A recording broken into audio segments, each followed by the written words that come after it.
Hi, Forest of Echoes. Toby, say hi. Say hi.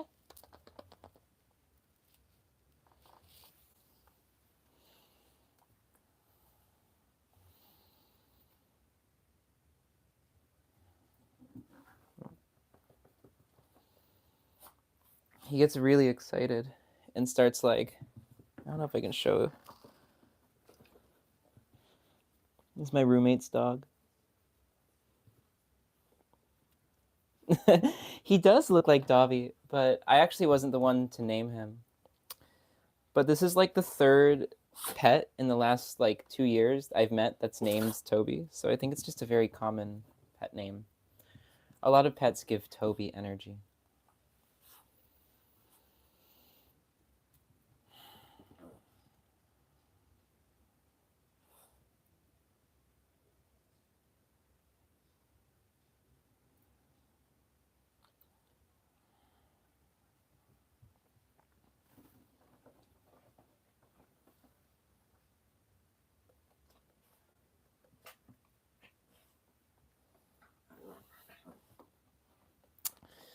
Um, Off and on. Oh my god, calm down. um, it's been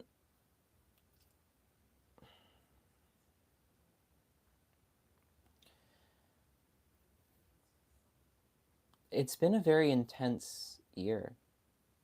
Um, and sometimes there are periods where I feel pretty grounded and sensitive and open. And in those periods, sometimes I'm like consistently practicing, and sometimes it's a little bit less disciplined and more intuitive. But, there's feeling and there's emotion. Um, but then there have also been pretty long stretches this past year where I've numbed a lot, um, and have disassociated into my phone or into food or just like fantasy.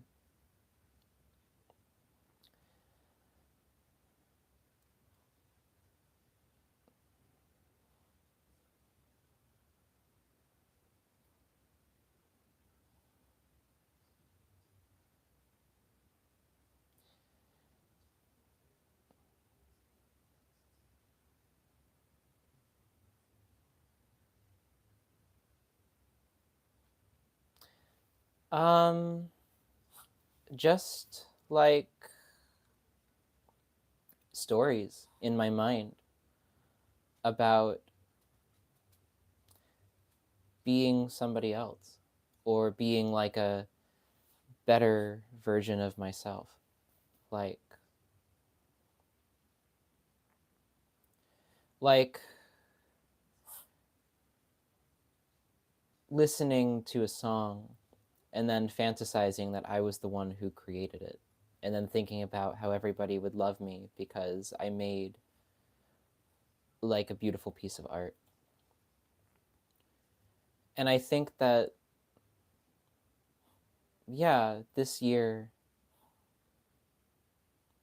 I've seen a lot of how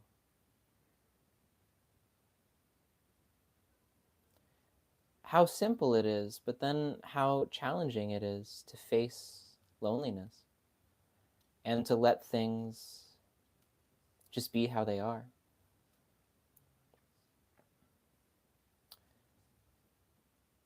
And so I've created complexity in my life sometimes by just not letting myself relax into the moment, to be frank.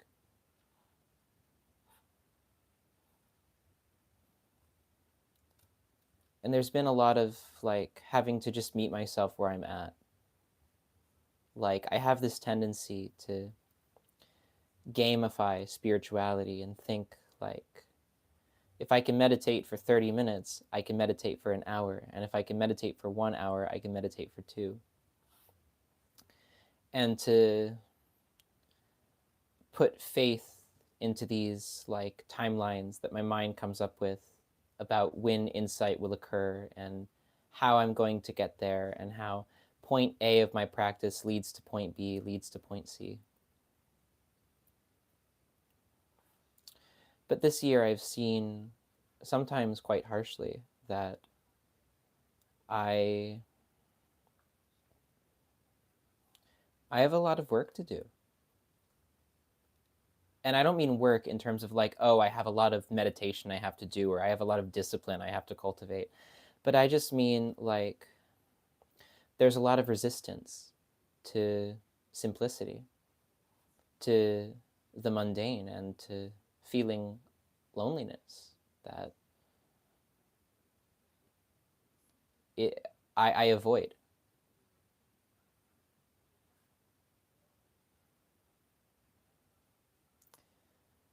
And so lately, I'm trying to just kind of, do what I can.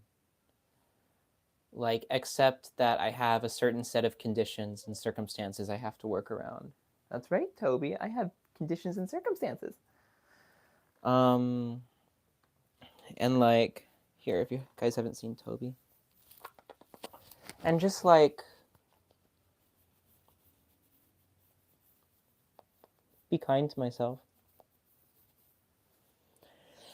And also accept that insight happens in unexpected ways. Like, insight doesn't just come with like some causal relationship to meditation. And that's been, I think, something that has been challenging to understand, but can be a relief to embrace. That life is full of opportunity to discover myself. And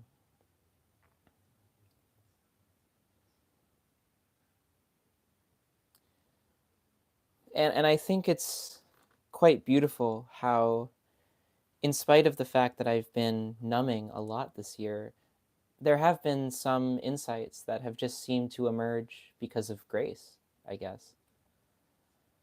Like,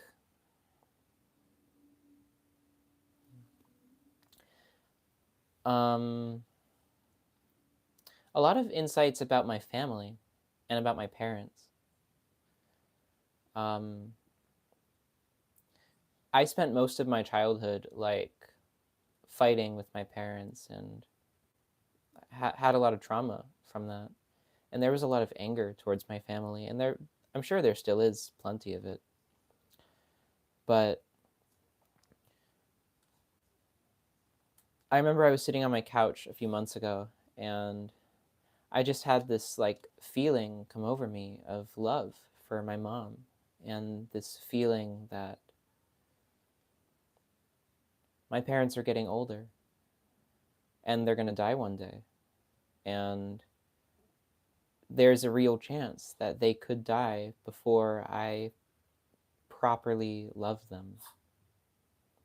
And that was a sobering thing to feel, and it was a really beautiful thing to feel, because it was refreshing and new in a way to just feel like pure love for my mom without like expecting something from her in return, or qualifying that love with, I love her despite this and this and this. I loved her, and I felt compassion for her and a desire to be close with her. And recently the same thing happened with my dad as well. And those things just kind of happened on their own, I think. I mean, there are certain circumstances which seem to like bring those emotions out. Like my dad went through a pretty difficult experience recently, and so I was thinking of, or feeling and thinking about, I guess contemplating that, I could say. But still, like, I was really surprised yesterday with being moved to a few gentle tears just out of love for my dad.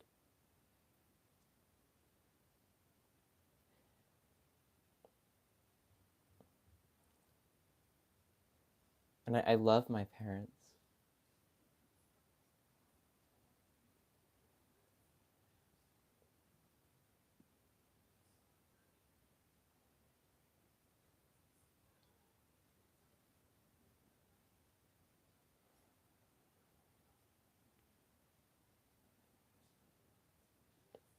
I want to make videos again,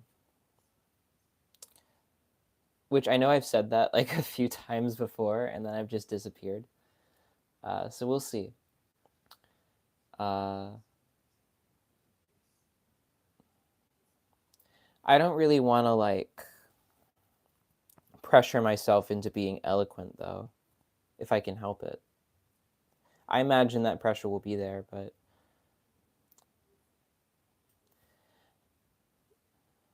like, yeah. Oh man, I gotta talk about that addiction video sometime. Um, I want to make another video about addiction, but um, that's a whole can of worms, actually. No, I get comments and even emails asking like, why did you delete your old videos? Um, and people seem to really get a lot out of them. And I've watched some of them back, and I can see why, because the language is really it's good. Like, I don't know, like I know how to like string words together. But I deleted those videos because I felt like I was putting on a facade. And maybe in some ways you just are putting on a facade when you're on a camera. Maybe it's unavoidable that in some capacity you're aware that you're being like watched, right? And so you're conscious of that. Um, but like I watch those videos back and I see performance. Like I see they were informative, but some of the things I said were wrong. Or okay, wrong is a bit of a strong statement. But some of the things I said I wouldn't say today, and I disagree with, actually. Or I feel like they have the potential to be misinterpreted in really harmful ways. Okay, really harmful ways. Okay, now I'm being dramatic. I feel like some of the things I said, I don't know, like I just feel like I could have expressed it better if my intention was more genuine. Um, and maybe I'll re-upload some of them or unprivate them at some point. I don't know. But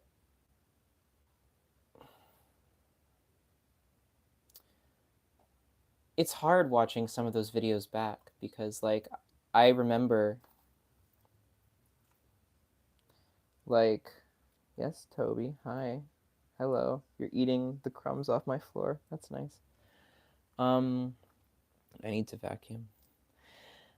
I remember like a lot of those videos, I what people didn't like people would see an end product that was really polished and like 6 or 7 minutes of like one or two takes where like I barely stutter. I everything I say is like really structured and poetic. Um, but what they didn't see was that I would spend like 1 to 2 hours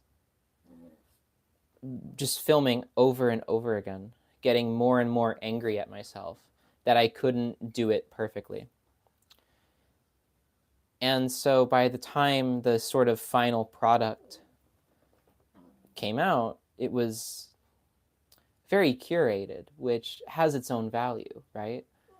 But it also just, oh my gosh, calm down, calm down. Me freaking out. It just,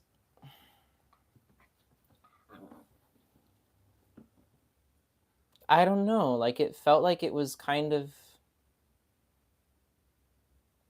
like people would say like, I can see the joy emanating from your spirit and all this stuff in the comments. And I would read that and I would think to myself, I was fucking pissed off in that video and you just didn't see it. Um, and that's not to say that like that's a bad thing, that I was emanating joy in my content even though I was suffering a lot. It's just, I think personally, it just didn't feel sustainable. It didn't feel like I, as an individual, could keep up with that. Especially because it was paired with like this whole website, Truth and Everything, and selling one-on-one calls and selling tarot readings. Like, it just felt like I was veering too far into like spiritual teacher territory. And that's not, I don't feel equipped for that right now. I don't feel,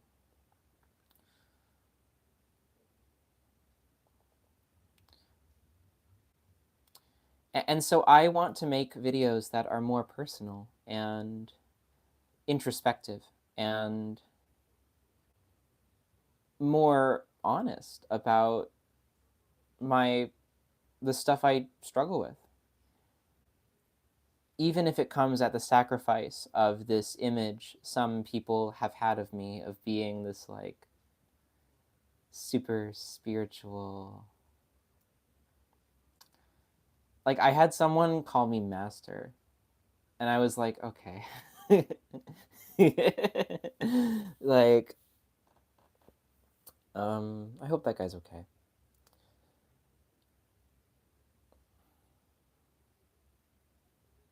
And so I kind of want to make videos maybe that are more meandering, where I just put the camera on, and whatever I film, and it gets on the channel, and that's what it is. I've showed some of my personal life, Forrest, but there was stuff that I was definitely hiding. Like, the addiction video is actually a really good example of it. I made a couple videos about addiction, and the insights I had about addiction were solid, and they're things that are pretty similar to what I would say today. But when I made those videos, I was in active addiction. Um, and when I made a lot of those videos, I was in active addiction. And you could even see it on my face. I was bloated. I looked really tired.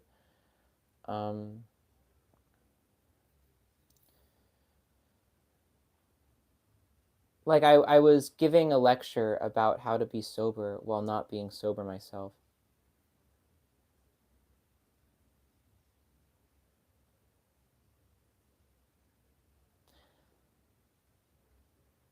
Maybe I'm being too hard on myself. You know, it is what it is.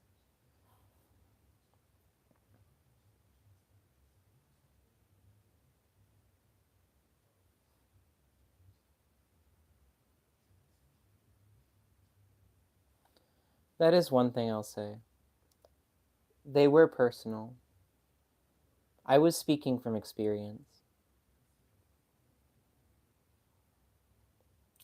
But sometimes I think what it is just that my interest in expressing things poetically sometimes compromised the honesty in my videos.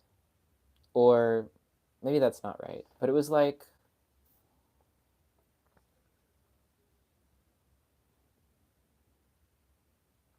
it didn't feel like it was me. And I think that's something that only I would be able to see, because I'm the only one who is me. And like a few weeks ago, I filmed a video as an experiment in my old style, and it was a video about empathy, and it was like 20 minutes long, and it was like for all intents and purposes, a great video. Like, the words were fabulous.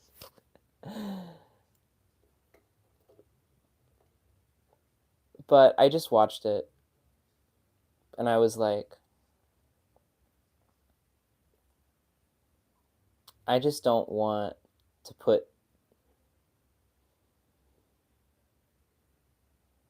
it's just not what I want to make.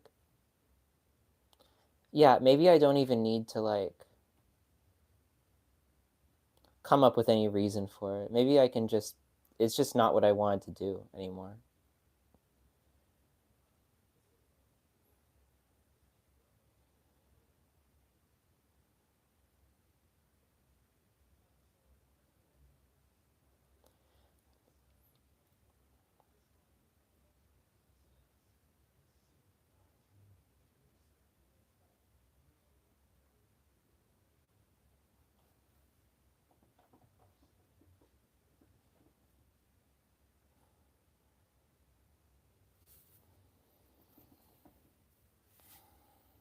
Toby, come here.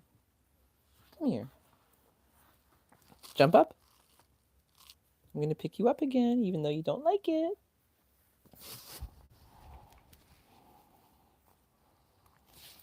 Ow. What are you doing? What are you doing?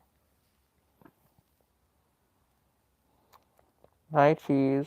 I'm only going to be on for a couple more minutes because I have to go meet a friend. I just wanted to say hi. And that I want to come back. And so I don't want to wait anymore until I feel inspired. I just want to start filming and allow it to be what it is. And I think it'll be more fun that way. I eat you. I eat you. I eat you.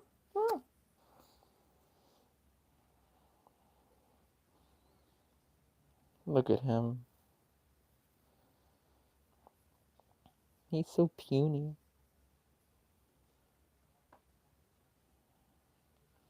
My hair color matches his fur.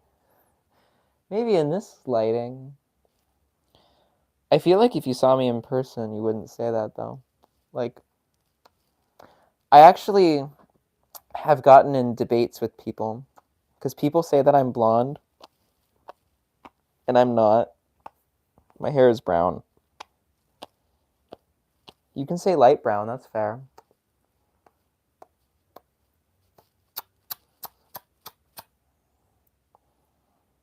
He's unamused. Toby. Toby.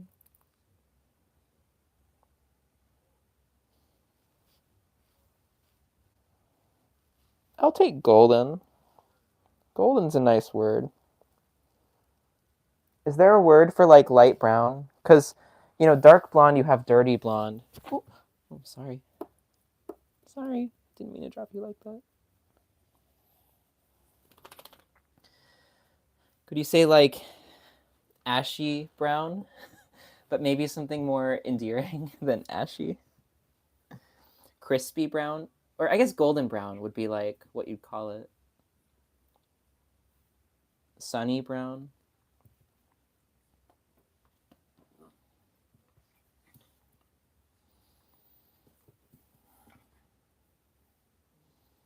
Okay. I'm gonna go in a sec. Because I have to catch a train.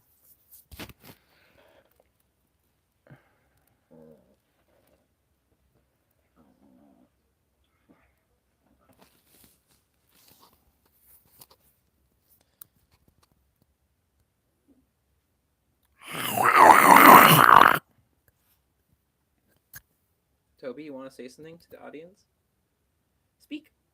Toby, speak. Speak. Can you hear that? Can you guys hear his like gremlin noises? Speak. Speak. I'm holding the mic to him. Toby, what do you think about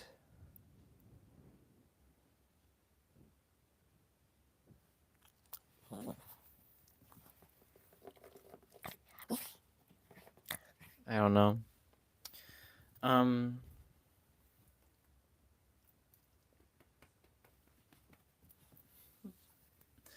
Okay.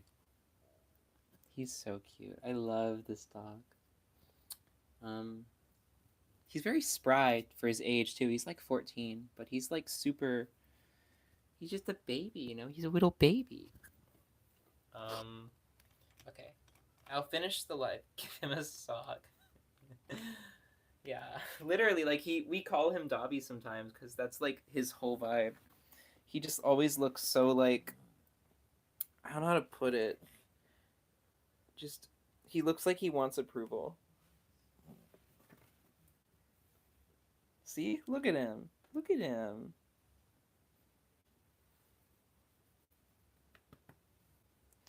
He's happy because he got fed recently. All he thinks about are food, play, and barking.